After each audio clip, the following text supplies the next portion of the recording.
टेढ़ा आहे व क्रॉस आहे. तर चैतन्य चरितामृत मध्यलीला यामध्ये चैतन्य महाप्रभू यांच्या दक्षिण भारत यात्रा याविषयी वर्णन येतं. चैतन्य महाप्रभू हे साक्षात भगवान कृष्ण आहेत. कलियुगामध्ये भक्ताचं रूप धारण करून आले होते आणि भक्ती कशी करावी हे शिकवलं त्यांनी. आपण मागच्या वेळेस भरपूर चर्चा केली. गौर पौर्णिमाच्या वेळेस त्यांच्या बाल्यलीलावर चर्चा केली आपण आणि तत्त्व पण बघितलं की त्यांचं प्राकट्य होण्याचे काही विशेष कारणं होते.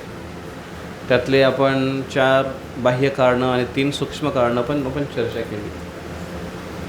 हे चैतन्य महाप्रभू जेव्हा मोठे झाले म्हणजे 24 वर्षाचे तेव्हा त्यांनी संन्यास घेतला आणि जगन्नाथपुरी या ठिकाणी येऊन राहायला लागले. आणि तिथे काही दिवस राहिल्यानंतर काही वर्ष राहिल्यानंतर त्यांनी असं ठरवलं की मी जाऊन दक्षिण भारत यात्रा करतो. आणि त्यांनी भक्तांना सांगितलं की मला दक्षिण भारत यात्रेला जायचं आहे, तुम्ही सर्वांनी परमिशन द्या. कारण चैतन्य महाप्रभूंपेक्षा वयाने मोठी असलेले तिथे खूप मोठे पंडित होते, विद्वान होते, गुरुवर्य होते, सार्वभौम भट्टाचार्यासारखे, ज्यांना चैतन्य महाप्रभूंनी प्रचार करून त्यांना भक्त बनवलं होतं, जे खूप मोठे त्यावेळेचे स्कॉलर होते. आणि तिथे बाकी अजून भक्त होते त्यांच्यावर विशेष प्रेम करणारे. आणि महाप्रभू साक्षात भगवान आहेत, तरीसुद्धा महाप्रभू आपल्या भक्तांना सांगतात की कृपया करून मला परमिशन द्या, आज्ञा द्या की मी यात्रेला जाईन आणि यात्रा करून येईन. जे साक्षात भगवान आहेत ते भक्तांची परमिशन मागतात यात्रा करण्यासाठी आणि भक्तगण यात्रेला जातात कोणाची परमिशन न घेता. या दोघांमध्ये काय अंतर वाटतं?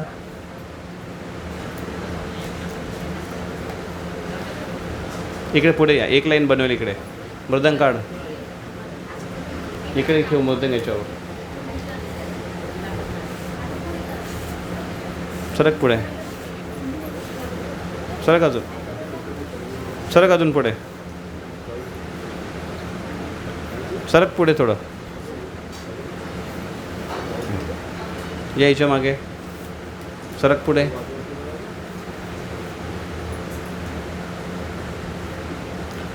तर चैतन्य महाप्रभू साक्षात भगवान आहेत, पण ते एक रोल मॉडेल सेट करतात की कसं आपण यात्रेला जाताना सगळ्यांचे आशीर्वाद घेऊन गेलो पाहिजे, अन्यथा किती पण यात्रा फिरले तरी पण हृदयामध्ये परिवर्तन होणार नाही. मक्का गया मदीना गया बनके आया हाजी, पहिली आदत नाही गई फिर पाजी का पाजी. तसं नाही व्हायला पाहिजे. म्हणून वैष्णवांच्या परमिशनने वास्तविक धाम ही गुरु आणि कृष्ण यांची प्रॉपर्टी असते आणि त्यांच्या प्रॉपर्टीमध्ये जाण्यासाठी आपल्याला त्यांच्या परमिशनची, आशीर्वादाची आवश्यकता असते. नाहीतर आपण तिकीट काढून जाऊ त्याच्यामध्ये, पण धाम दर्शन नाही होणार. मग तिथे आपल्याला दिसेल नाले दिसतील, घाण दिसेल, तिथले भांडणारे भांडखोर लोक दिसतील, पैसे मागणारे पंडा दिसतील, परेशान करणारे लोक दिसतील, फसवणारे दुकानदार दिसतील आणि भांडण करून आपण वापस परेशान इरिटेट होऊन आपण वापस येऊ. म्हणून भक्तांच्या संघात यात्रेला जाऊन कथा कीर्तनामध्ये आपण मग्न झालो पाहिजे, तर त्याचा पूर्ण अर्थ मिळतो, फायदा मिळतो. तर चैतन्य महाप्रभू सगळ्यांची परमिशन घेतली. 2 वेळा त्याने डिले केलं महाप्रभूंना काहीतरी कारण सांगून, कारण महाप्रभूचा संघ कोणी सोडू इच्छित नव्हता. चैतन्य महाप्रभूच्या संघामध्ये राहायची प्रत्येकाची इच्छा होती, पण चैतन्य महाप्रभू 2 वेळा त्यांनी विचारलं, भक्तांनी काहीतरी कारणं सांगितलं. तिसऱ्यांदा भक्तांनी विचार केला की अरे साक्षात भगवान आहेत, एवढी नम्रता प्रकट करत आहेत, आपण त्याचा असा गैरफायदा नाही घ्यायला पाहिजे. आणि म्हणून ते म्हटले की नाही महाप्रभू कृपया करून तुम्ही जा. ॲक्च्युली परमिशन घ्यायची तुम्हाला आवश्यकता नाही आहे, तुम्ही स्वराट भगवान आहात, पण तुम्ही एक आदर्श प्रस्थापित करताय पण आम्ही पण तुम्हाला विविध कारणं दिले तुम्ही न जाण्यासाठी, पण वास्तविक हे कारण म्हणजे तुमच्याप्रती असणारं प्रेम, अटॅचमेंट हेच आहे. आणि त्यामुळे ते म्हटले की कृपया करून तुम्ही तुमच्या इच्छेने तुम्ही जाऊ शकता. चैतन्य महाप्रभू गेले. मग चैतन्य महाप्रभू दक्षिण भारत यात्रा भ्रमण करत करत करत करत विविध प्रांतातून चालले होते. जाताना त्यांनी म्हटले की महाप्रभू तुम्ही चाललेत, पण एकटेच जाणं जरा चांगलं नाही आहे. दक्षिण भारतामध्ये तुम्ही फिराल, तिथे भाषेचा प्रॉब्लेम येईल तुम्हाला. परत तुम्ही कृष्ण प्रेमामध्ये एवढे मग्न असता की तुमचे दोन्ही हात तुम्ही वर ठेवून तुम्ही कृष्ण कृष्ण कृष्ण कृष्ण करत चालता. तुमच्या हाताने तुम्ही बोटांवर तुम्ही हरिनामाचे काउंट करणार, किती माळा जप झाले. काउंटर नव्हता, महाप्रभू माळासोबत ठेवत नव्हते. तुम्ही त्याच्यावर जप करणार आणि कंटिन्युअसली तुमचं नाम जप चालू असतो. मग तुमचा संन्यासदंडा आणि कमंडलू सांभाळेल कोण? कमीत कमी एक तरी असिस्टंट सर्वंट घेऊन जा. सगळ्यांच्या आग्रहावरून महाप्रभू म्हटले ठीक आहे. त्यावेळेस तिथे एक काल कृष्णदास नावाचे एक वैष्णव होते, जे दक्षिण भारतातलेच होते, ज्यांना तिकडची भाषा पण येत होती. म्हणून म्हटलं की यांना तुम्ही घेऊन जा सोबत. आणि त्यांना घेऊन निघाले. ते काल कृष्णदास त्यांना सोबत घेऊन निघाले. हे महाप्रभूंचे खूप खूप खूप जवळचे निस्सीम भक्त आणि महाप्रभूंवर विशेष प्रेम करणारे भक्त होते. जो व्यक्ती महाप्रभू साक्षात भगवान यांच्या संघामध्ये जाणार आहेत, यांच्या पर्सनल असोसिएशन, ज्यांच्यासोबत भगवंत आहे, त्यांना कसली कमी आहे, कसली चिंता आहे, कसली भीती आहे. उद्या जर तुम्ही पेपराला गेले आणि पेपर लिहायला बसले आणि तुम्ही अचानक लक्ष दिलं की बाजूला कृष्ण येऊन बसलेत, तर तुम्हाला कसं वाटेल? वाव, साक्षात भगवान तुम्ही इकडे आलेत. बस आता पेपर द्यायची गरज नाही. किंवा तुम्ही कृष्णांनाच विचारणार, या प्रश्नाचा अर्थ सांगा जरा, आहे ना. थोडं चिटिंग कराल तुम्ही. भगवान सांगतील, भगवान अभ्यास नाही केलास मला विचारता. साक्षात भगवान कृष्ण सोबत आहेत, कसं वाटेल? कालकृष्णदास भगवंतांच्या सोबत होते साक्षात. जिथे जिथे जायचे महाप्रभूंच्या दंडा कमंडलू सोबत फिरवायचे. त्यांच्या आवश्यक असणाऱ्या काही गोष्टी आहेत त्या सोबत घेऊन जायचे ते. आणि अशा पद्धतीने छान पद्धतीने महाप्रभूंची सेवा करायचे. विविध प्रांतातून फिरायचे. चैतन्य महाप्रभू जेव्हा गावागावात जायचे तेव्हा गावात लोकांना प्रचार कसं करायचे ते? महाप्रभूने 2 कारणं दिले दक्षिण भारत यात्रेला जाण्याचं. एक कारण म्हणजे प्रचार करण्यासाठी. दुसरं महत्त्वाचं कारण ते म्हटले की माझा भाऊ विश्वरूप हा लहानपणीच घर सोडून गेला आहे, संन्यास घेतलं त्याने. मला त्याला शोधायचं आहे आणि त्याचा पत्ता लावायचा आहे की तो कुठे आहे, काय आहे, आणि त्याच्याविषयी माहिती घ्यायची, त्यांना भेटायचं आहे.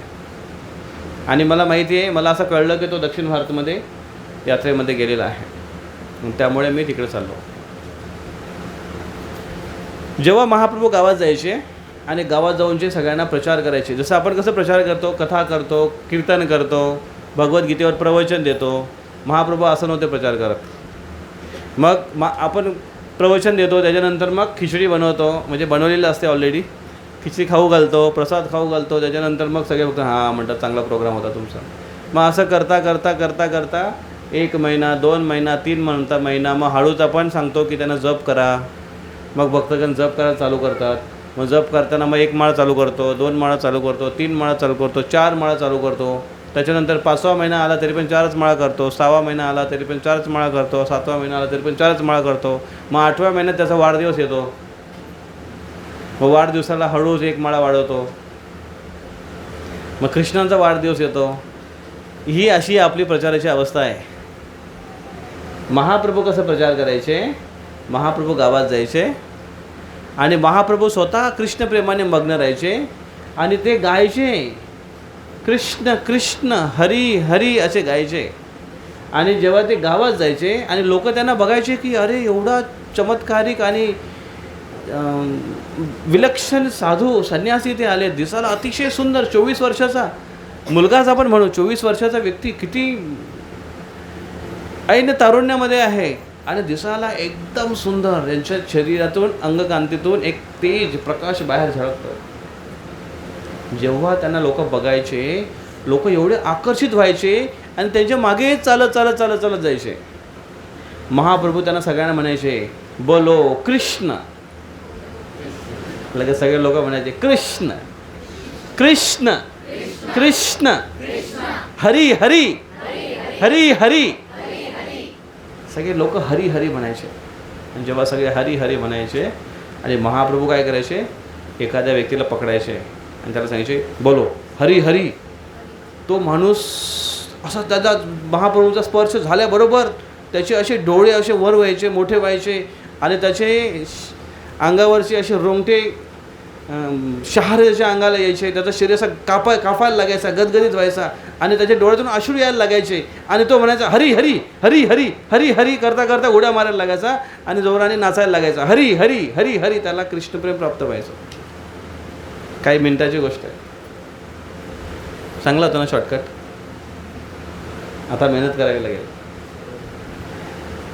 तो व्यक्ती जेव्हा दुसऱ्याकडे जायचा आणि दुसरा गावातला भाग बघायचा, तो म्हणतो, अरे सख्या काय झालं तुला? तो म्हणतो, हरी हरी. अरे सखू काय झालंय? हरी हरी हरी हरी. आणि त्याला ते लोकांजवळ हात लावायचे आणि त्याला हलवायचे आणि त्याला सांगायचं, अरे सखू काय झालं? आणि जेव्हा त्याला टच केलं, त्याला टच केल्याबरोबर या तुक्याला पण हरी हरी हरी हरी हरी हरी असा पूर्ण गावामध्ये ही जणू काय लागणच लागायची. आणि प्रत्येकजण एकामेकाला टच करायचे आणि काय म्हणायचे, हरी हरी हरी हरी.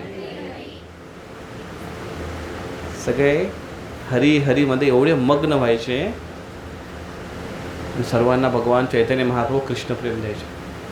आणि पुरं गावचे गाव, शहरच्या शहर चैतन्य महाप्रभूंच्या मागे हरिनाम संकीर्तन करत करत करत करत करत करत पुढे जायचे. महाप्रभू एखाद्या मंदिरासमोर जायचे आणि जोरदार कीर्तन करायचे आणि मोठ्याने उड्या मारायचे. दोन्ही हात वर करून जोराने उडी मारायचे. असं वाटायचं की सोन्याचा पर्वत आकाशामध्ये उडतोय. आणि जेव्हा तो जोराने खाली पडतोय सोन्याचा पर्वत, तेव्हा तो खाली पडल्यानंतर जमिनीवर जसं लोटांगण घालायचे महाप्रभू, असं वाटायचं सोनार पर्वत धुळीमध्ये लोटांगण घालतोय असं वाटत होतं. चैतन्य महाप्रभूंचं अंगकांती कशी आहे, तप्त कांचन. जसे गौरांगी राधाराणीचा रंग आहे त्या पद्धतीने चैतन्य महाप्रभूंचा रंग होता. आणि त्याच्यामुळे सगळ्यांना आकर्षित करत करत आणि हरिनाम कृष्ण प्रेम देत देत देत देत पूर्ण त्यांनी दक्षिण भारतामध्ये पूर आणला होता. पूर कसला पूर? हरिनामाचा पूर, भक्तीचा पूर, कृष्ण प्रेमाचा पूर. 4 पुरुषार्थ आहेत आपल्या वैदिक संस्कृतीनुसार. कोण सांगेल? अरे वा, धर्म अर्थ काम मोक्ष. आणि अजून एक हे पंचम पुरुषार्थ, कृष्ण प्रेम प्राप्त करणं हे पंचम पुरुषार्थ आहे. धर्माचं पालन करणं, धर्माने पालन करून अर्थ संचयन करणं, अर्थाने इंद्रिय तृप्ती प्राप्त होते, काम, आणि शेवटी व्यक्तीने मोक्षाकडे वळलं पाहिजे. म्हणजे भौतिक जगातून मुक्त होऊन आध्यात्मिक जगात गेलं पाहिजे. पण आध्यात्मिक जगात जाण्यासाठी किंवा त्याच्या अगोदर जर व्यक्तीला कृष्ण प्रेम प्राप्त झालं तर त्या व्यक्तीचं जीवन धन्य होतं. त्याला भौतिक जगामध्ये आहे की आध्यात्मिक जगामध्ये आहे, स्वर्गात आहे की नरकात आहे, त्याला काही फरक पडत नाही.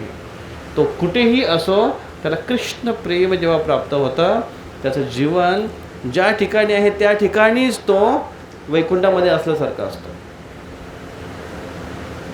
हे आहे कृष्ण प्रेम. तो व्यक्ती 24/7 कृष्ण प्रेमाने मग्न असतो, दिव्य आनंदामध्ये गदगदीत असतो. असा व्यक्ती नित्य सुखी असतो. या जगामध्ये दोनच लोक सुखी आहेत. ज्याला कृष्ण प्रेम प्राप्त झाला आहे किंवा जो कृष्ण भक्तीमध्ये पूर्णपणे तन्मयता असे आहे, त्याच्यामध्ये लागलेला आहे, तो व्यक्ती खुश आहे, सुखी आहे, आनंदी आहे. आणि दुसरा वेडा, ज्याला या जगाशी काहीच घेणं देणं नाही, तो आपल्या धुंदीमध्ये आहे. आणि बाकी जेवढे आहेत तेवढे सगळे गटांगळ्या खात आहेत. हाबू डुबू भाय गटांगळ्या खातात या भावसागरामध्ये, सुख दुःखाचे टोळे खात आहेत, फटके खात आहेत. आणि तरी पण ह्या जगातलं सुख चाखण्याचा प्रयत्न करताय. मग आपण सगळेच चैतन्य महाप्रभूंनी हरिनामाचा पूर आणला आणि असं प्रचार करत, आणि हा चमत्कार ते बघायचे की चैतन्य महाप्रभू हे साक्षात भगवान आहेत, हे अशा लोकांना कृष्णप्रेम द्यायचे, अशा लोकांना परिवर्तित करायचे ज्यांचं हृदय हे एवढं भौतिक भोगाने मलिन झालेलं आहे, पापकृत्याने मलिन झालेलं आहे, अशा व्यक्तीला सुद्धा ते कृष्णप्रेम द्यायचे. जीवन परिवर्तन करणं हा खरा चमत्कार आहे. हातातून भस्म काढणं किंवा फळ निर्माण करणं किंवा सोनं काढणं हातातून किंवा काहीतरी भुलभुलैया करणं, ह्या काही फार मोठी जादू नाही आहे. हे एखादा जोकर जादूगार हात चलाकीने पण ते पण करू शकतो, पण हृदय परिवर्तन करणं हे कुठल्या जादूगाराला जमणार नाही. आणि ते हृदय परिवर्तन चैतन्य महाप्रभू करायचे. आणि हे सगळे चमत्कार, हे सगळं दृश्य बघत बघत बघत काल कृष्णदास चालले होते आणि ते सुद्धा कृष्ण प्रेमाने मग्न राहायचे हमेशा. चैतन्य महाप्रभूंच्या सेवेमध्ये तत्पर, भाग्यशाली समजायचे स्वतःला की साक्षात मी महाप्रभूंच्या सोबत इथे आहे. आय विटनेस होते ते या लीलांचे. साऊथ इंडियामध्ये भ्रमण करता करता करता एका मोठ्या जंगलामध्ये ते आले. हा प्रांत जो आजचा केरळ आणि कर्नाटक या प्रदेशामध्ये आले.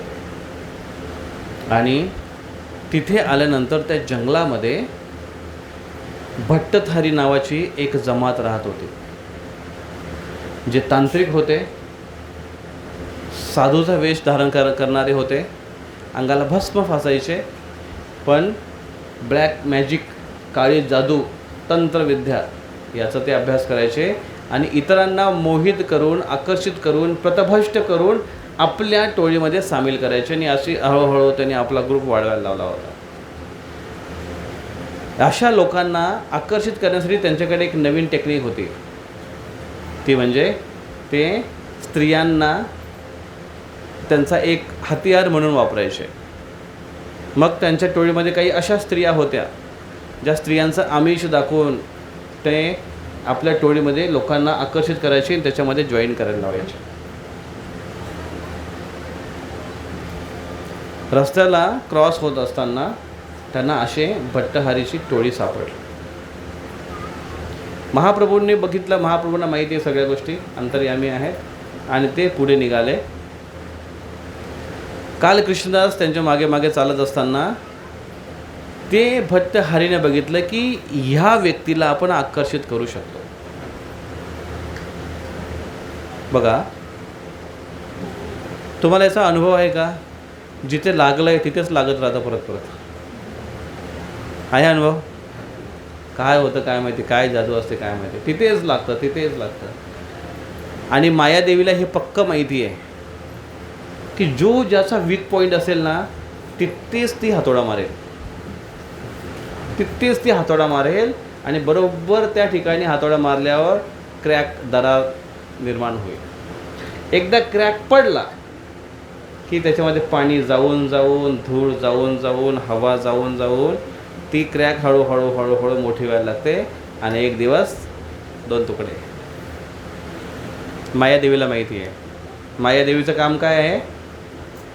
भक्तांची परीक्षा घेणं, की हा कृष्णांप्रती किती समर्पित आहे, याला खरोखर कृष्ण पाहिजेत की मी पाहिजे, एन्जॉयमेंटसाठी, भौतिक जगत पाहिजे, भोग करण्यासाठी. ही हमेशा टेस्ट घेत असते. आणि म्हणून असा प्रसंग येथे आला की त्यांनी बघितलं, भट्टथारी म्हणतात सुद्धा त्याला म्हणतात, की त्यांनी बघितलं की हा जो यांच्यासोबत व्यक्ती आहे, समोरचा जो व्यक्ती संन्यासी दिसतोय, हा एकदम चमत्कारिक आणि तेजस्वी दिसतोय, याच्यावर काय आपली जादू चालणार नाही हे त्यांना कळलं. त्यांच्या मागे एक जो आहे याला आपण आपल्या टोळीमध्ये घेऊ शकतो. आणि त्याने त्यांना आकर्षित करण्याचा प्रयत्न केला. त्याच्यासोबत काही स्त्रियांना पाठवलं आणि त्याला आकर्षित करण्याचा प्रयत्न केला. पण महाप्रभूंच्या सोबत असल्यामुळे भट्टहरीला काल कृष्णदासला काही करू शकले नाही ती, किंवा काल कृष्णदास त्यांच्या महाप्रभूंच्या संघातून बाहेर जाऊ नाही शकला. पण थोडा पुढे गेल्यानंतर रात्र झाली, महाप्रभू थांबले होते एका ठिकाणी. आणि त्यावेळेस काल कृष्णदासला अशी काही संमोहित करण्यात आलं, मोहन घालण्यात आलं की काल कृष्णदास राहू नाही शकले. आणि काल कृष्णदास त्यांच्या टोळीकडे, त्यांच्या त्या आश्रमकडे चालायला लागले. आणि ते तांत्रिक त्यांना आपल्या मंत्राद्वारे, तंत्रविद्याद्वारे त्याला आकर्षित करू लागले. आणि जेव्हा तो त्यांच्या टोळीमध्ये आला तेव्हा विविध प्रकारच्या स्त्रियांनी त्याला घेरलं आणि त्यांना आपल्याकडे आपलंसं केलं आणि त्यांना आपल्या टोळीमध्ये आणलं. इवन एवढंच नाही, काही ठिकाणी असं म्हटलं जातं की त्यांना पूर्ण त्यांचा पोशाख बिशाख सगळं चेंज केलं आणि त्यांच्या त्या समाजामध्ये त्याला जॉईन केलं, त्यांच्या त्या संप्रदायामध्ये त्याला जॉईन केलं आणि तिथे त्याला बसवलं आता दीक्षा देण्यासाठी.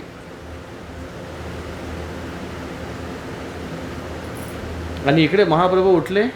महाप्रभूंनी बघितलं की अरे हा गेला कुठे, माझ्यासोबत माझ्या सेवेसाठी याला खास नियोजित केलं होतं, माझ्या सेवेसाठी एवढं लांबून इथे आलेलं आहे आणि मी इकडे आहे आणि माझी सेवा सुद्धा गेला कुठे, कुठेच सापडला नाही. जीव भगवंतांच्या सेवेमध्ये लागतोय खरं, पण कधी कधी जेव्हा अशी प्रसंग येतो, असा जेव्हा प्रलोभन येतं, तेव्हा मात्र जीव भगवंतांना सोडून प्रलोभनांना बळी पडतो आणि तो आपल्या मार्गावरून डिस्ट्रॅक्ट होतो, पथभ्रष्ट होतो. मग त्यामध्ये पथभ्रष्ट होण्याची कारणं विविध असू शकतात. भोग इच्छा असू शकते, थोडं एन्जॉयमेंट करण्याची इच्छा असू शकते. भक्तीमध्ये आल्यानंतर असं वाटतं की अरे काय हे सगळं कंठीमाळा घालणं, कंठीमाळा घातली म्हणजे गळ्यापासून असं, कंठीमाळा घातली म्हणजे गळा आवडलासारखा असं. का कांदा लसूण मांस मच्छी नाही, अजून चाय कॉफी नाही, फासच लावल्यासारखं वाटतो. नाही नाही ना.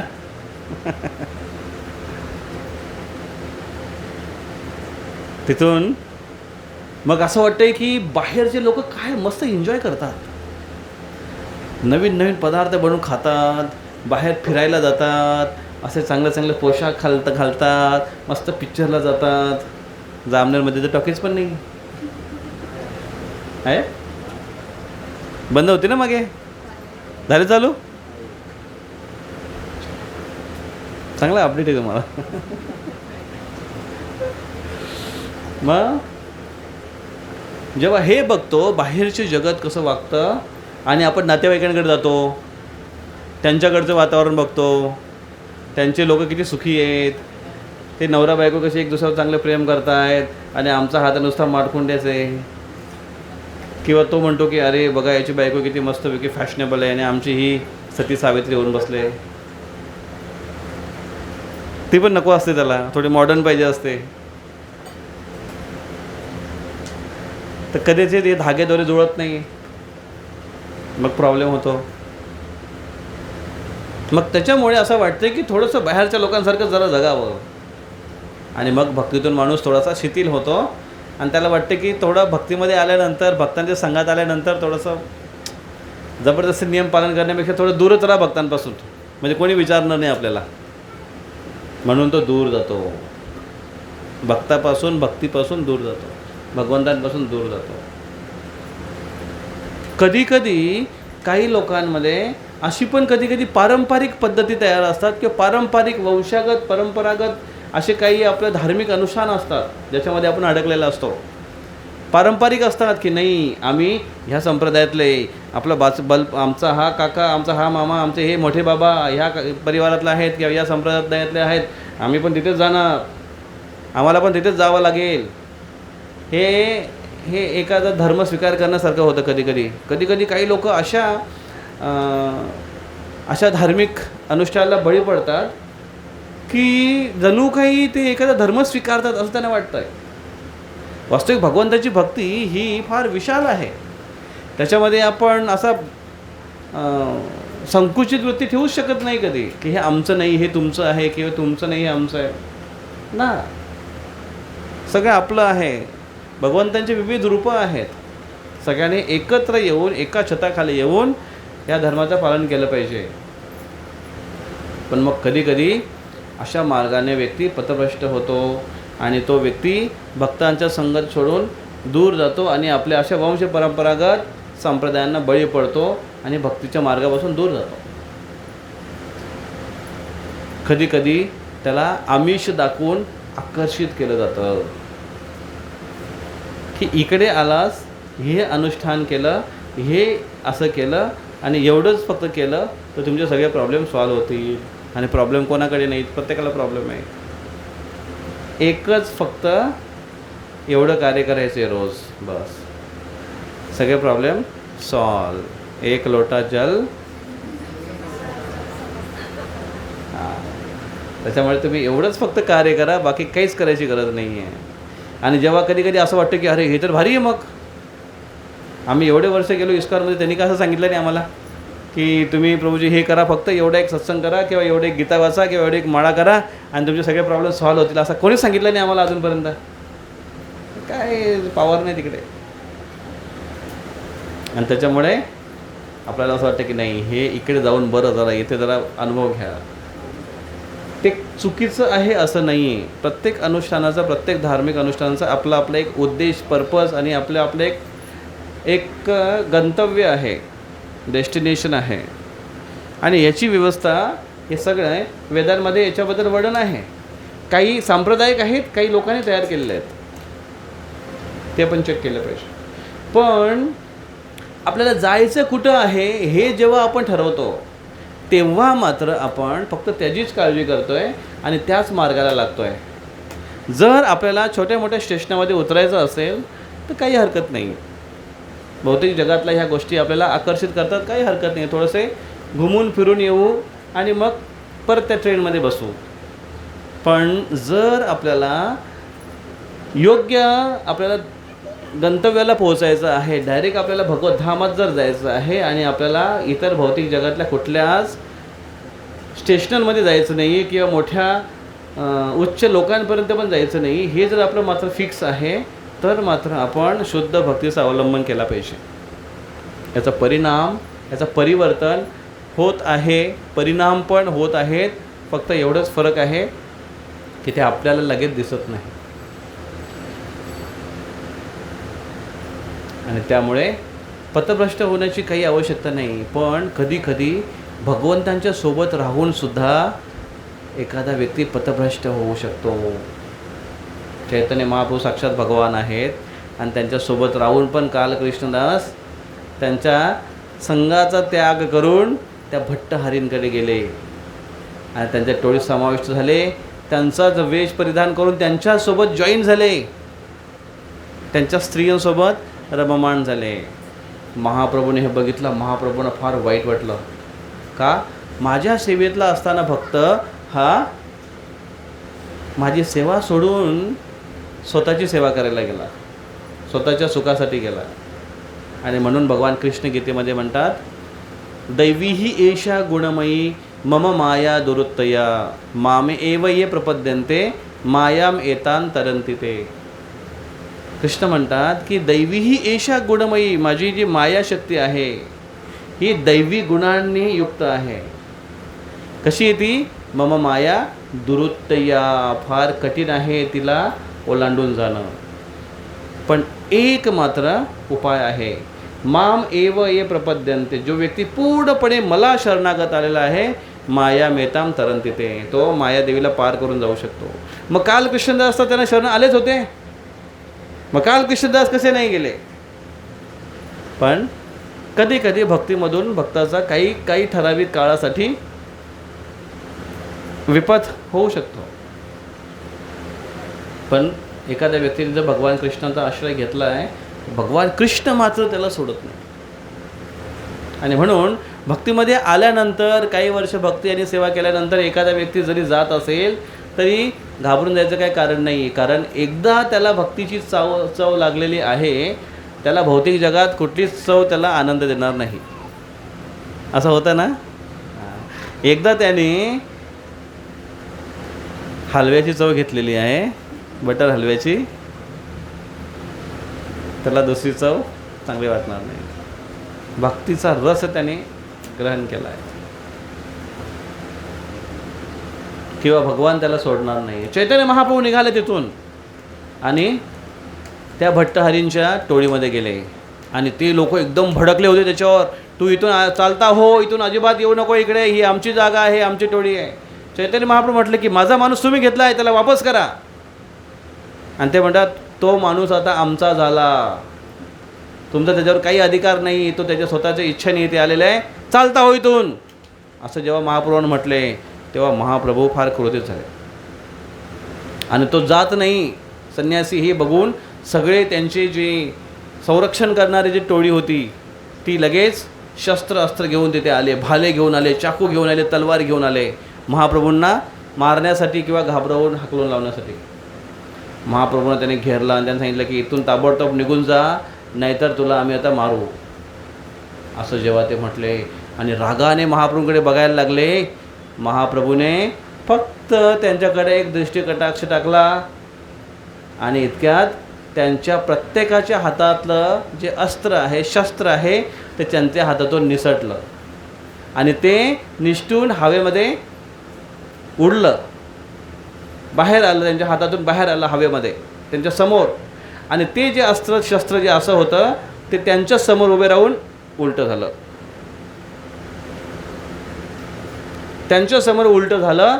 आणि तेच शस्त्र जे घेऊन महाप्रभूंना मारण्यासाठी आलं होते तेच शस्त्र त्यांच्यावर तुटून पडलं आणि त्यांच्यावर वार करू लागलं. आणि हे ते शस्त्र आपोआप वार करते हे बघून ते सगळे घाबरले आणि आरडाओरडा करत तिथून जोराने पळ काढला आणि आपल्या बॉसकडे गेले. आणि तेव्हा महाप्रभू आतमध्ये गेले आणि तिथे काल कृष्णदास एका स्त्रीसोबत बसलेले होते. तेव्हा त्याच्या शिखेला पकडलं, शिखा म्हणजे शेंडी, शेंडीला पकडलं महाप्रभूने आणि महाप्रभू त्याला शेंडीला पकडून खेचत त्याला तिथून घेऊन आले. ओरडत नाही, ओरबडत नाही, उठवून त्याला तिथून घेऊन बाहेर काढून आले. आणि तेव्हा म्हणून असं म्हणतात की भक्तांची शिखा असायला पाहिजे. शिखा जर असेल तर भगवान शेंडीला पकडून परत घेऊन येतील मायेतून. आणि माताजीने शेंडी ठेवायची गरज नाही, केसच एवढे मोठे आहेत तर. पण प्रभू लोकांना शिखायची गरज आहे जेणेकरून भगवान आणि भगवंताचे भक्त शिखेला पकडून खेचून घेऊन येतील, मायेतून बाहेर काढतील. अशा पद्धतीने त्यांना बाहेर काढलं आणि आपल्या मार्गात घेऊन आले. पण मात्र महाप्रभूंना जे वाईट वाटलं होतं ते मात्र तसंच राहिलं. पुन्हा तो महाप्रभूंच्या सेवेमध्ये जॉईन झाला आणि पूर्ण दक्षिण भारत यात्रा करत वापस आला. फार महत्त्वाचा संदेश इथे हा आहे की भक्तीमध्ये आपण असताना किती सतर्क राहिलं पाहिजे, अन्यथा मायादेवीचे कसे कसे आक्रमण होऊ शकतात. आणि विशेष करून मायादेवीला माहिती आहे प्रत्येकाचा वीक पॉईंट काय आहे. माया कोण आहे?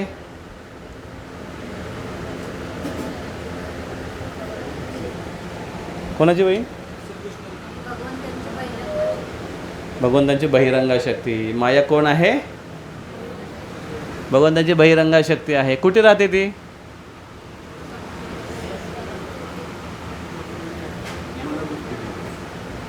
हां, बुद्धीमध्ये राहते. ओके, कुठे राहते ती?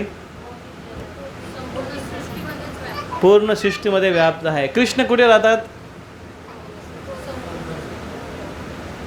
संपूर्ण या ब्रह्मांडामध्ये कृष्ण व्यापून आहेत. जसं कृष्ण व्यापून आहे तशी माया पण व्यापून आहे.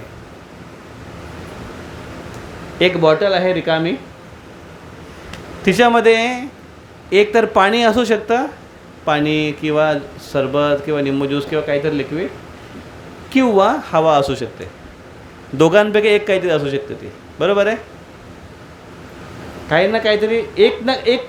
जर तुम्हाला याच्यात हवा नको आहे तर काय करा, निंबू ज्यूस भरून घेऊन या इकडे. आणि जर तुम्हाला निंबू ज्यूस नको आहे तर त्याच्यामध्ये हवा असेल मग तुम्ही म्हणाल नाही नाही व्हॅक्यूम पण करू शकतो, मग ते काय होईल, चिप्पट होऊन जाईल. तसंच माया सगळ्या ठिकाणी सर्वत्र आहे. जिथे कृष्ण नाही तिथे माया आहे, जिथे माया नाही तिथे कृष्ण आहे. एक साधं उदाहरण, एकदम सोपं उदाहरण आहे. सूर्य आणि अंधार. जिथे सूर्य आहे तिथे अंधार नाही, जिथे सूर्य नाही तिथे अंधार आहे. आता सूर्य नाही म्हणजे अंधार आहे. आपण हे आर्टिफिशियल आता लाईट तयार केलं, ही पण कुठून आलेली आहे? सृष्टीमध्ये सगळ्या एनर्जीचा उगम सूर्यच आहे, त्याच्याकडून आलेलं, फक्त त्याला आपण चेंज केलं. सूर्य, कृष्ण सूर्य सम माया है अंधकार, जहा कृष्ण तहा नाही मायार अधिकार. बंगालीमध्ये हे श्लोक आहे. कृष्ण सूर्यासारखे आहे, जिथे कृष्ण आहे तिथे मायेचा अंधकार नष्ट होईल. जर आपल्याला मायेपासून दूर जायचं असेल तर काय केलं पाहिजे? माया म्हणजे काय? जी आपल्याला कृष्णांपासून दूर घेऊन जाते. कृष्णांपासून दूर नेणारे जे काही विचार आहेत, ज्या काही भावना आहेत, जे काही कार्य आहेत, ते सगळे मायामय आहेत.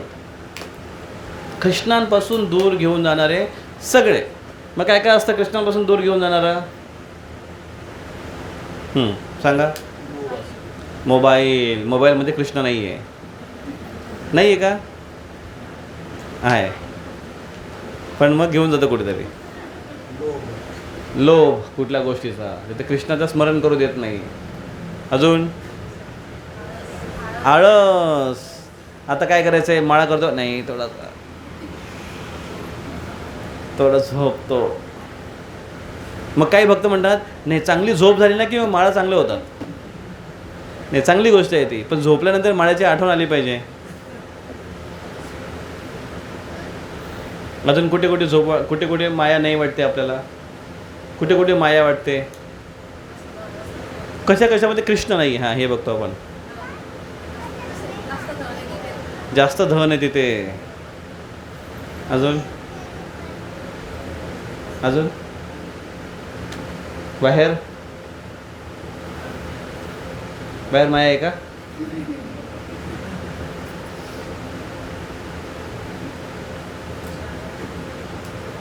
काही लोक स्त्रीलाच माया समजतात. काही बी लोकांना बघितलं की तो नवरा म्हणतो बायकोला, बायको म्हणतो होय माया आली म्हणे आमची. बायको म्हणजे माया. बरोबर आहे की चूक? इथे सांगा, माताजींनी सांगा. बायको म्हणजे माया, बरोबर आहे की चूक? बरोबर आहे. किती जण वाटते बरोबर आहे? हातावर करा. नंतर लग्न झालेले म्हणून तुला वाटतं. किती जणांना वाटते पुरुषांना बायको म्हणजे माया? हात नका वर करू, मनातल्या मनात, नाही तर प्रॉब्लेम होईल.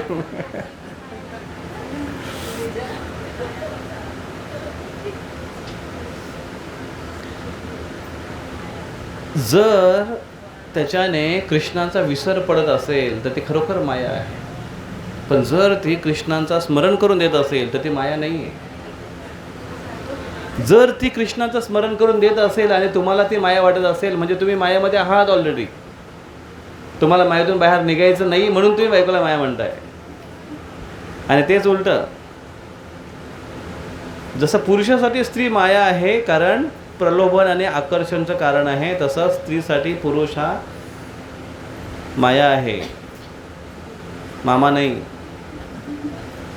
स्त्रीसाठी पुरुषसुद्धा माया आहे जर त्याच्या उपस्थितीने कृष्णांचा विस्मरण होत असेल तर, किंवा तो आपल्याला कृष्णांपासून दूर घेऊन जात असेल तर ते मायाचंच एक प्रलोभन आहे. मग काही घरामध्ये असं असतं की पती भक्त असतो, पत्नी भक्त नसते, पत्नी भक्त असते, पती भक्त नसतो. मग तो व्यक्ती मायामध्ये आहे का? किंवा त्याची सेवा करणं म्हणजे मायाची सेवा करणं आहे का? नाही. मग काय आहे ते? कर्तव्य आहे. ते कर्तव्य आहे. पण कर्तव्य पण कृष्णानेच लावून दिलं आहे, वर्णाश्रम पद्धतीने कृष्णानेच दिलेत. मग तो भक्त असो किंवा नसो, जे कर्तव्य आहे ते केले पाहिजे. पण आपली जी भक्ती आहे, वैयक्तिक साधना आहे, तिला मात्र जागरूक ठेवलं पाहिजे आणि प्रयत्न केले पाहिजे की जो व्यक्ती आपल्या फॅमिली रिलेशनमध्ये आहे, जो आपल्याला मदत करतोय भक्तीसाठी, ज्याच्यामुळे आपण भक्ती करू शकतोय, ज्याच्या संरक्षणामध्ये आपण राहतोय, त्याला पण भक्ती हळूहळू देण्याचा प्रयत्न केला पाहिजे. कसं त्याला हळूहळू भक्ती द्याल? त्याला उचलून घेऊन या सत्संगमध्ये किंवा त्याच्या मागे लागणं एक माळा कर नाही. जे त्याला आवडतं किंवा जे त्याला ज्याच्याने त्याला इरिटेट होणार नाही, परेशान होणार नाही, ते त्याला भक्तीचं एखादं अंग त्याला प्रदान केलं पाहिजे. उदाहरणार्थ प्रसाद खाणं कोणाला आवडत नाही सांगा मला? सर्वांना आवडतं. मग त्यांना आवडतं प्रसाद खाणं, त्यांच्या आवडीचा प्रसाद बनवा, भगवंतांना भोग लावा आणि त्याला प्रसाद म्हणून खाऊ घाला. अशा पद्धतीने त्यांना आपण भक्त बनवू शकतो. जबरदस्ती त्याशी भांडण करून किंवा हा ही माया आहे माझ्यासाठी आणि हे ते, याच्याने परिवार उद्ध्वस्त होतात. काही ठिकाणचे असे पण सांप्रदायिक लोक आम्हाला भेटले आहेत की ते लोक म्हणतात की फॅमिली जी आहे ही माया आहे. काही एक्स्ट्रीम ते असे म्हणतात की हे सगळे दैवी रूप आहेत. दैवी रूप आहेत, त्याच्यामुळे तुमचे फॅमिली मेंबरसुद्धा हे दैवी स्वरूप आहेत, त्यांना तुम्ही नमन केलं पाहिजे. म्हणजे बायको म्हणजे ही तुमची बायको नाही, ती देवी आहे, तिला जाऊन तुम्ही पाया पडलं पाहिजे, अशी पण शिकवण आहे. तो प्रवचनातून घरी आला, सांप्रदायिक झाला, घरी येऊन बायकोच्या पाया पडतो, हे माते. ती म्हणते अरे बापरे हे काय झालं, रातो राते. पुढच्या वेळेस ती पाठवणार नाही त्यांना. पूर्ण संसार उद्ध्वस्त होतो याच्याने, रिलेशनशिप पूर्ण खराब होते. असं कुठल्याच प्रामाणिक शास्त्रात, प्रामाणिक धर्मग्रंथात कधीच सांगितलेलं नाही आहे. आणि म्हणून ही समज ठेवणं गरजेचं आहे की ज्यांच्यासोबत आपण राहतो त्यांना त्यांच्या पद्धतीने भक्ती देण्याचे प्रयत्न केला पाहिजे, पण आपण मात्र गंभीरतेने केलं पाहिजे, त्याला इरिटेट न करता. भक्ती म्हणजे माळा करते आणि मग माळा करायला बसली, त्यांचं काही काम आलं, थांबा तर एक माळा करते, हरे कृष्ण कृष्ण कृष्ण हरे हरे, हरे राम राम राम हरे. तो शेतातून आलाय बिचारा, जॉबवरून आलाय बिचारा, बसलाय पंखे खाली, त्याला पाणी तर पाज, त्याची थोडी सेवा तर करा व्यवस्थित. किंवा एखादा नवरा येतो भक्तीमध्ये आहे, मस्त माळा करत बसला आणि बायको तिकडे बेडवर पडले, तिला फणफणीत ताप आला आहे आणि ती म्हणते काव जरा डॉक्टरकडे घेऊन जा. ते बोलते एक हरे कृष्ण महामंत्र बोल, तुझा आजार नष्ट होईल. इदम शरीरम परिणाम पेशलम पदत्यावश्यम सतसंधी जर्जरम किम औषधम पृच्छसी मूढ दुर्मते निरामयम कृष्ण रसायन पितो. बायको म्हणाल ते काय काय पाजू नका, एक पॅरासिटामॉलची गोळी तर द्या. तेवढंच करावं जेवढं तिच्यासाठी आवश्यक आहे. भक्ती म्हणजे जबरदस्ती नाही. जबरदस्त भक्ती करा, जबरदस्तीची भक्ती नको, ज्याच्याने दुसऱ्यावर जबरदस्ती केली जाईल. याच्याने रिलेशनमध्ये प्रॉब्लेम येतो. तुम्ही सगळेजण भक्तीमध्ये येताय, हे चांगलं आहे की वाईट आहे? तुमची मुलं भक्ती करताय, हे चांगलं की वाईट आहे? आणि जर तुम्ही भक्ती करताय आणि घरचे लोक करत नाही आणि तर ती म्हणतात तुम्ही ठीक आहे जा, त्यांना काय म्हणून ते तुम्हाला पाठवताय? चांगलं आहे म्हणून पाठवताय की वाईट आहे म्हणून पाठवतात? चांगलं आहे. मग त्यांची काय अपेक्षा आहे? चांगल्या ठिकाणी चाललेत, चांगल्या कार्याला चाललेत, चांगले विचार घेऊन या आणि चांगले बनून या आणि आमची चांगली सेवा करा, ही त्यांची अपेक्षा आहे.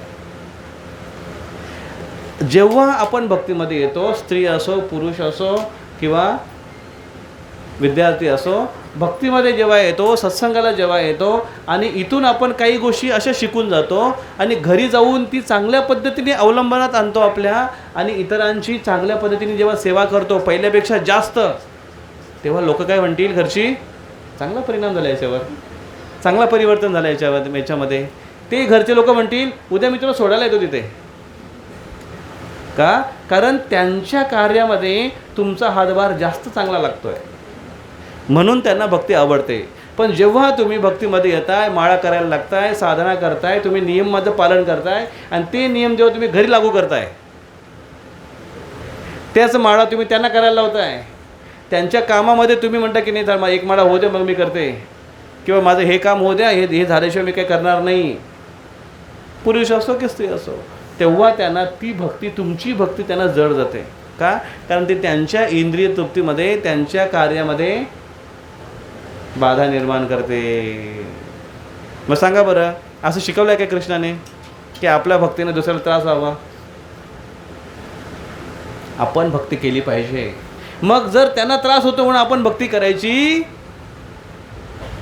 नाही? करायला पाहिजे आपण. का? तो आपला वैयक्तिक निर्णय आहे आणि प्रत्येक जीव हा वैयक्तिक आहे. त्याचा स्वतःचा हा शाश्वत धर्म आहे. आता फॅमिली रिलेशन आहे, आता आपण संबंधामध्ये आहे, संबंधामध्ये आपण आता आहे. ते कर्तव्य आपण केले पाहिजे, ते मस्ट आहेत, ते कृष्णानेच लावून दिलेले आहेत. पण आपण ते करत असताना मुख्य जे कर्तव्य आहे भगवंताची भक्ती, हे विसरता कामा नये. आणि जेव्हा हे आपण करतोय, म्हणजे ही वैयक्तिक भक्ती जेव्हा आपण फार गंभीरतेने पालन करतोय आणि त्यासोबतच इतरांप्रती आपण थोडंसं सढळ असतो. भक्तीसाठी व्यक्ती स्वतःसाठी फार स्ट्रिक्ट, दुसऱ्यांसाठी थोडंसं फिक्झिबल, थोडंसं लवचिक, थोडंसं त्याला थोडं जगू दे अगोदर, श्वास घेऊ दे त्याला जरा, आणि मग त्याला हळूच चरणामृत पाजा,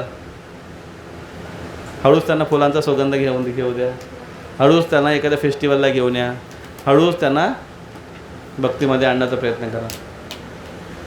भक्ती म्हणजे हृदय परिवर्तन, भक्ती म्हणजे जबरदस्ती नाही.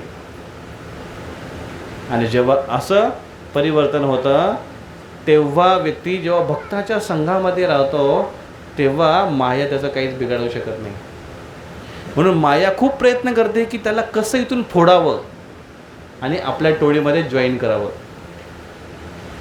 मग ते विविध प्रलोभन देईल, कधी कधी भक्तांमध्ये भांडणं पण निर्माण करेल. कधी कधी नाही, खूप जास्त वेळा असं होतं. सेवेच्या बाबतीत भांडणं होतील, ही माझ्या वाटणीची सेवा, ही तुझ्या वाटणीची सेवा आहे, तुझी तू कर, माझी मी करेन. झाडू मारायचा, पोछा मारायचा, हॉल अरेंज करायचा, खिचडी बनवायची, सब्जी कटिंग करायची. प्रत्येक सेवेमध्ये भांडणासाठी खूप चान्स आहेत. पण एखादी गोष्ट कशी घ्यायची, आपण भांडे घासण्यामध्ये सुद्धा भांडणं होण्याची शक्यता आहे. भांडं घासायचं, अर्धं भांडं मी घासेन, अर्धं तू घास, किंवा आतलं मी घासेन, बाहेरचं तू. ती बोले नाही, आतलं मी का बरं, मी फक्त बाहेरचं घासेन, तू आतलं घास. आतमध्ये जास्त तेल असतं. भांडणं व्हायला खास कारणांची गरज नाही. आणि कलियुग विशेष कुठला युग आहे माहिती आहे? कलियुग कलह, दंभ आणि कलह या युगामध्ये आहे. आणि म्हणून भक्तांमध्ये एकी पाहिजे, प्रेम पाहिजे, आत्मविश्वास आणि एक दुसऱ्यांप्रती विश्वास हा वाढत गेला पाहिजे दिवसेंदिवस. भक्तांमध्ये जेव्हा हे संबंध वाढत जातील त्या अर्थी तो जो कॉंग्रिगेशन आहे, ते जो भक्तांचा समूह आहे, तो समूह पक्का मानला जातो आणि मायादेवी त्याच्यामध्ये भेद पाडू शकत नाही.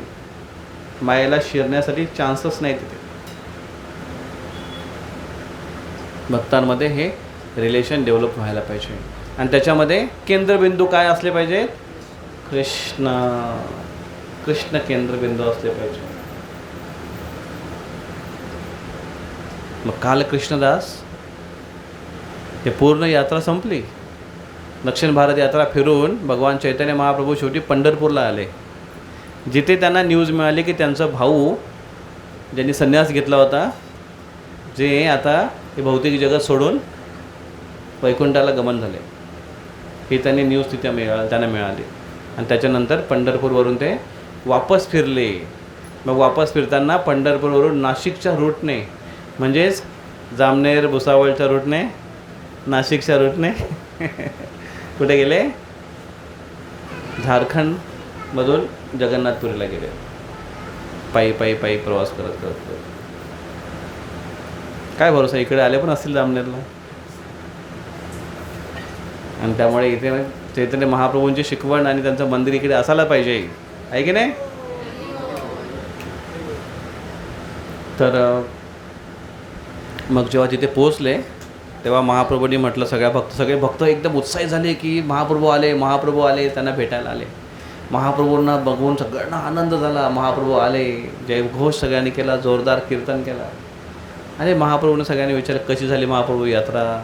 महाप्रभूने म्हटलं की हा तुम्ही माझ्यासोबत मला सर्वंट दिला होता माझ्या मदतीसाठी, माझी सेवा करण्यासाठी, पण मलाच याची सेवा करावी लागली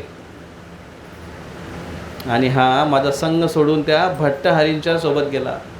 मला त्याला तिथं जाऊन त्याला पकडून आणावं लागलं. आता मात्र मी याचा त्याग करतो, मी हा माझ्यासोबत याच्यापुढे कधीच राहू शकत नाही. आणि त्याला सोडून ते निघून गेले, आपल्या कक्षमध्ये गेले. तेव्हा काल कृष्णदास खूप रडायला लागले. महाप्रभूंना त्यांनी म्हटले, महाप्रभूंनी म्हटलं त्यांना, नित्यानंद प्रभूजी तिथे आले. नित्यानंद प्रभूंनी म्हटलं महाप्रभूंना, महाप्रभू तुम्ही अशा मोठ्या मोठ्या पाप्यांना माफ केलं आहे, जगाई मदाईसारख्या पाप्यांना तुम्ही त्यांचा उद्धार केला आहे. हा काल कृष्णदास तर तुमचाच एक भक्त आहे, तुमचाच एक शिष्य आहे, थोडी एक त्याच्याकडून चूक झाली, त्यांना असं तुम्ही त्यागू नका. चैतन्य महाप्रभू म्हटले की मी एक मिशनरी आहे. चैतन्य महाप्रभू एक मिशनरी आहेत, एक आदर्श प्रस्थापित करतात आणि त्यामुळे आदर्श प्रस्थापित करताना जर अशा गोष्टीमध्ये आल्या तर त्याला त्यागणं हे माझं कर्तव्य आहे. कारण येणारी पुढची पिढी आहे ती स्ट्रिक्ट राहिली पाहिजे. पण तुमचा जो भक्त समूह आहे तो मात्र लवचिक राहू शकतो. आणि हे जेव्हा नित्यानंद सांगितलं तेव्हा नित्यानंद लगेच काल कृष्णदासला सांगितलं की तुम्ही काल कृष्णदास तुम्हाला जरी महाप्रभूने त्यागलं पण वास्तविक तुम्हाला महाप्रभूने त्यागलं नाही का. महाप्रभूंची कृपा ही प्रत्येकाकडसाठी आहे, तळागाळातल्या लोकांसाठी आहे. त्यांनी वरवर मात्र असं गांभीर्य दाखवलं पण त्यांच्यावर तुमची विशेष कृपा आहे. म्हणून तुम्ही त्यांच्या जवळ राहिले होते, प्रत्यक्ष त्यांच्यासोबत तुम्ही फिरले होते आणि त्यांचा प्रत्येक लीला चमत्कार तुम्ही पाहिले आहेत. आता तुम्ही मायापूरला जा, पश्चिम बंगालला जा, महापूरला जा आणि तिथे सगळ्या भक्तांना महाप्रभूसोबत फिरताना काय काय लीला केली हे सगळं त्यांना सांगा, कथा करा. त्यांनासुद्धा चांगलं वाटेल कारण ते पण महाप्रभूंच्या विरहाने ते जळतायत, त्यांना पण विरह अनुभव होतो आहे. त्यांना तुम्ही भगवंतांच्या महाप्रभूंच्या लीला सांगा. आणि अशा पद्धतीने काल कृष्णदासला तिकडे पाठवलं आणि काल कृष्णदास तिथे कृष्ण कथेमध्ये गौरांग महाप्रभूंच्या लीलेमध्ये गौर लीलेमध्ये एवढे मग्न झाले आणि तिकडच्या लोकांना त्याने सगळ्यांना हरिनामाचा आणि गौर कथेचा वर्षाव करवला आणि सगळेजण गौर गौर गौर म्हणून ते हरिभजनामध्ये मग्न झाले. अशा पद्धतीने भक्तांच्या संघातून जरी पतन होत असेल तरी वैष्णवाचा संघ मात्र कधी सोडला नाही पाहिजे. वैष्णवाचा संघ जर सोडला तर मात्र भक्तीमध्ये पतन निश्चित. आणि म्हणून भक्तांच्या भक्तांचा संघ कसा मिळेल आपल्याला सत्संगामध्ये. सत्संग हा सगळ्यात बेस्ट संघ आहे वैष्णवांचा. च्या व्यतिरिक्त पर्सनल मार्गदर्शन असेल, त्यांच्यासोबत राहणं असेल, त्यांच्याप्रती केलेली सेवा असेल, या सगळ्या गोष्टी वैष्णव किंवा सत्संग किंवा भक्तांच्या संघामध्ये काउंट होतो जेव्हा आपण ह्या गोष्टी करतो. आणि वैष्णव म्हणजे कोण? जो पण व्यक्ती भगवंताच्या नावाचा आश्रय घेतोय, जो पण व्यक्ती या नियमाचं पालन करतोय, जो पण व्यक्ती भगवंतांना आपल्या जीवनाचं केंद्र मानतोय आणि आपल्या जीवनाचा उद्देश जाणतोय, त्या मार्गावर चालतोय, तो भक्त आहे.